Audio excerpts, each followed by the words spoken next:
Hello guys, welcome back to my channel as PTK. Today we are going to discuss about abstraction. So in object-oriented programming we already discussed about inheritance, polymorphism and encapsulation. But abstraction is also an essential element of object-oriented programming. In simple words, abstraction means implementation hiding. Abstraction means it's a process of hiding implementation details and showing only functionality to the user. That means abstraction focuses on the hiding internal implementation of a process or method from the user. In this way, the user knows what he is doing but doesn't know what work is being done. Abstraction is a mechanism which represents the essential features without including implementation details. As I said, abstraction means implementation hiding. An abstract class can be considered as a blueprint for other classes. A class is like an object constructor or blueprint for creating objects. It allows you to create a set of methods that must be created without any child classes built from the abstract class. A class which contains one or more abstract methods is called an abstract class. Abstract method is a method that has declaration but does not have any implementation. That means here abstract class can be created if it at least it has one abstract method. So why do we need abstraction? So why we require abstraction is through the process of abstraction in Python, a programmer can hide all the irrelevant data process of an application in order to reduce complexity and increase efficiency. So when to use abstraction? While we are designing a large functional units, we use an abstract class. While we want to provide a common interface for different implementations of a class, of a component, we use an abstract class. For example, people do not think a car as a set of many individual parts. Instead, they see the car as a well-defined object with its unique behavior. So this abstraction allows people to use a car to drive without knowing the parts that work from the car. They can ignore the details, how the gearbox works, how the steering works, how the horn system works. Instead, they are free to use the object as a whole.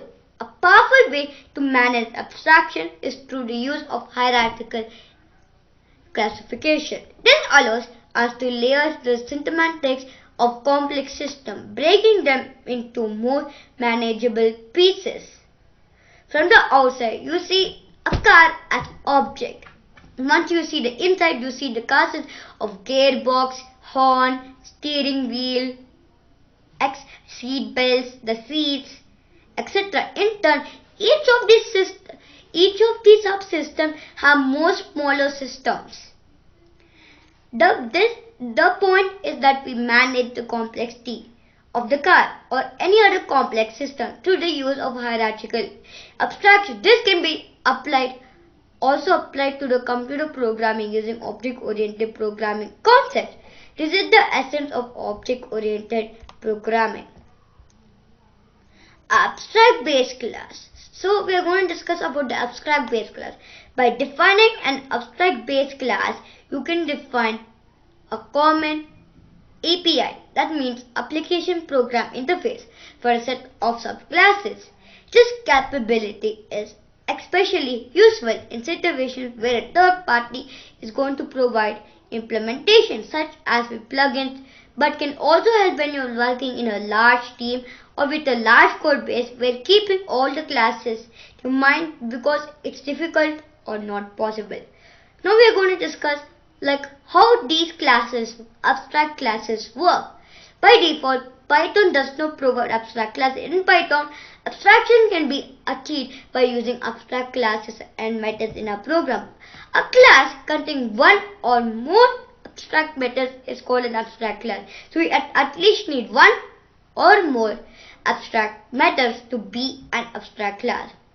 Abstract methods do not contain any implementation. Instead, all implementation can be defined into subclasses. That means classes that inherit this abstract class. Python comes with a module which provides defining abstract base classes. Its short form is ABC, and that module name is ABC. ABC works by decorating methods of the class as abstract and then registering concrete classes as an implementation of the abstract base. A method becomes abstract when decorated with the at the date abstract method.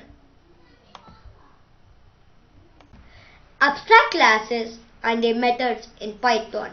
To declare an abstract class, we firstly need to import the ABC module. Let us look at an example. So, the syntax of creating an abstract class is first we write from and write ABC, that is small letters, and import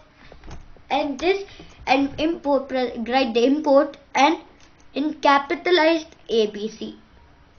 So we here I'm going to create an abstract class. So I'm going to create a class named class abstract, but we had to inheriting. So I'm inheriting ABC, and so we can write the abstract methods.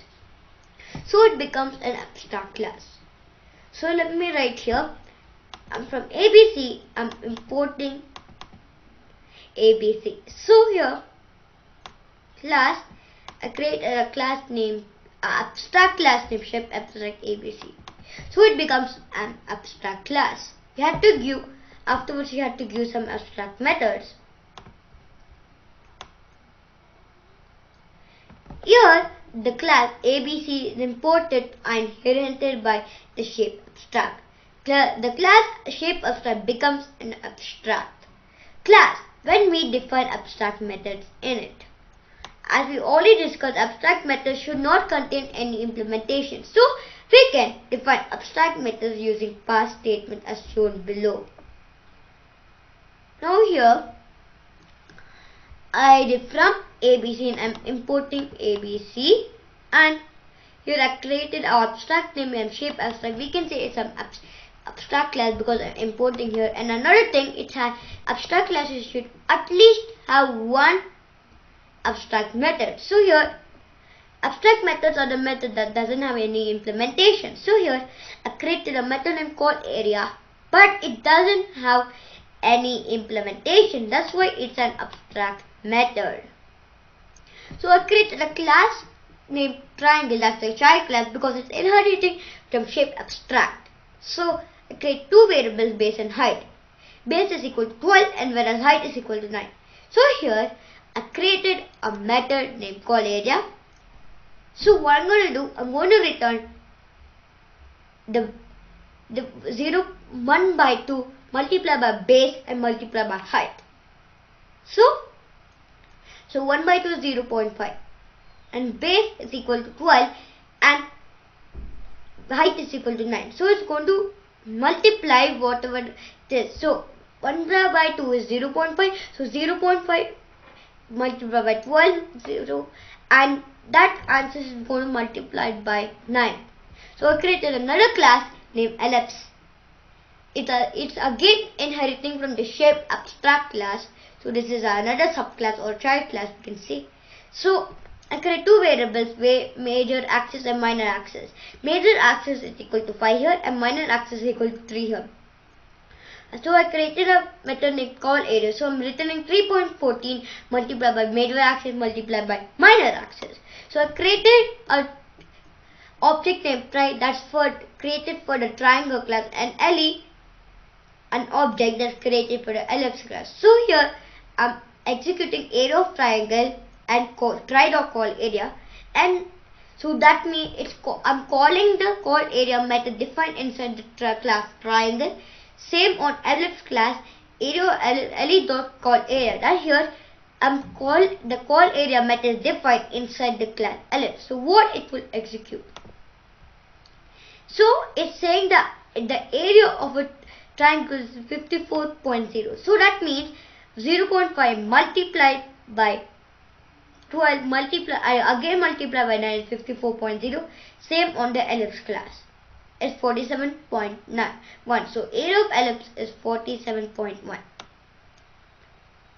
If the implementation of the abstract method is not defined the subclasses, then the Python interpreter throws an error.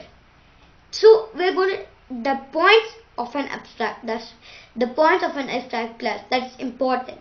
Below points have to be noted while defining an abstract class. An abstract class can have normal, or we can say concrete methods, and definitely at least an abstract method.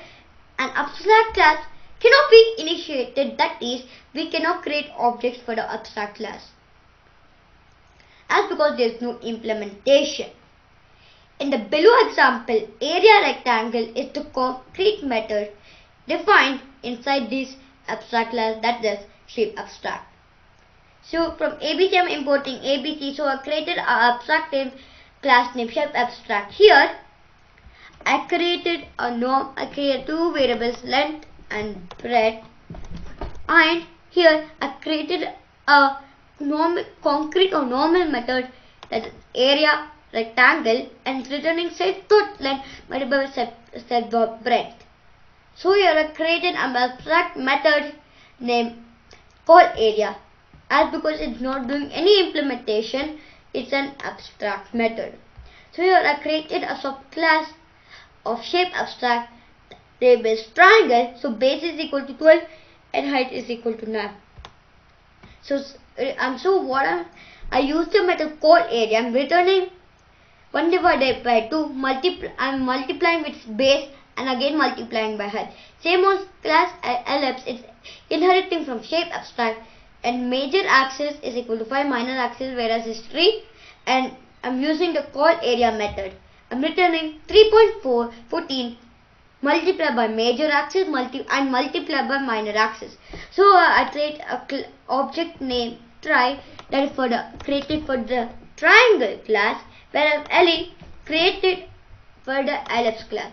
So here I'm calling area to method define the class triangle. So area of triangle is try.call area, and say for ellipse, so le.call area, but here I'm executing the area of rectangle, try.area rectangle.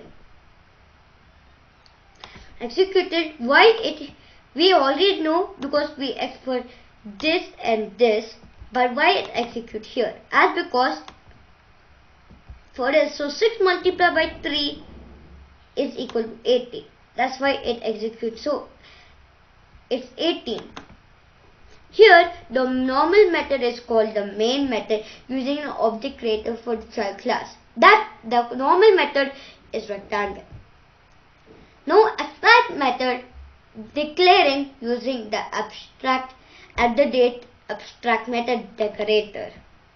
By using the abstract method decorator, we can declare a method as an abstract method and force the subclasses to implement the methods. So I'm showing an example for the abstract method decorator. So I'm from ABC, I'm importing ABC, and here I'm importing even the abstract method decorator. So I created a abstract class named myBank. So I'm creating a method named bank info here and executing welcome to SBI Bank. Here this is a concrete method, or we can say normal method. So and using the abstract method, that means whatever this method So whatever method is down of it, only one method, it's going to be an abstract method definitely. So I created an abstract method named bank interest self. It's an abstract method and passing. There's no implementation. That's why it's an abstract method. And so I'm creating a subclass, or we can say a child class or a derived class. So I created a child class named SB. I'm inheriting from my bank. So because I had to implement it, the bank interest method. So I'm implementing bank interest. I'm doing the implementation of the abstract method. I'm in the SBI bank 6.9 rupees interest. 6.9% rupees interest. So I created a class name object name yes. It's created from this SBI class. So yes.bank info. So if it's yes.bank info, it's going to execute welcome to SBI bank, and yes.bank interest is going to execute in SBI bank 6.9% rupees interest. So if I execute it, see, as I said. So we're going to recap. That's the summary of what we learned in this video. Abstract based classes cannot be initiated. Instead, they are inherited and extended by the concrete subclasses. Subclasses derived from a specific abstract based class must implement the methods and properties provided in the abstract class. Otherwise, an error is raised during the object installation. With abstract method decorator, we can define an abstract method. Abstract bases separate the interface from implementation. They make sure that derived classes implement methods and properties dictated in the abstract based classes. Abstract based classes separate from the interface from the implementation. They define generic methods and properties that must be used in subclasses. Implementation is handled by concrete subclasses where we can create objects that can handle the tasks. They help to avoid bugs and make the class hierarchical easier. To make it by providing a strict recipe to follow for creating creating subclasses. I hope you found this post useful. So this is the end of a video. For now, bye bye.